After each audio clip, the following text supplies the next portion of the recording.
In the early morning of January the 17th, 1995, instruments in a lab in western Japan picked up a burst of intense electromagnetic radiation.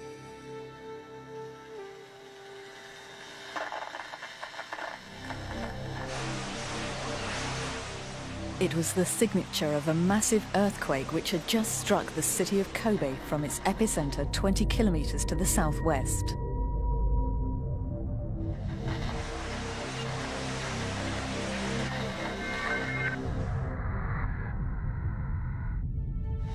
There was no warning. 180,000 buildings were destroyed. An urban area 20 kilometers long and 4 kilometers wide was totally wrecked. Nothing moved in or out of Kobe by road or by rail for 3 days.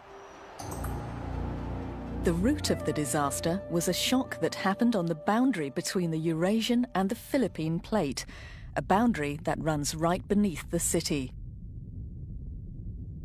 There is a direct relationship between plate margins and earthquakes throughout the world. Japan is very vulnerable to earthquakes because of the country's special physical geography. Everything is packed tightly into the precious stretches of lowland, which make up only 20% of the land area. Japanese cities are one of the most complex urban landscapes on Earth, mixed up, multi-layered, fragile. When it comes to earthquakes, another problem for Japan is that huge areas of land have been reclaimed from the sea. Kobe itself has advanced 15 kilometers seaward in the last 20 years. The trouble is, the reclaimed land, which now accounts for a third of all Japan's coastline, is relatively soft and wet and allows the shock waves from earthquakes to carry on for long periods of time. During the Kobe earthquake, at locations on solid rock, the shaking lasted 20 seconds.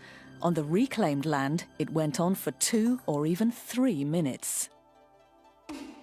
As its human landscape becomes more and more complex, Japan becomes more and more vulnerable to earthquakes. The country has spent a fortune studying them, but until now, no way of predicting when they will occur has been discovered.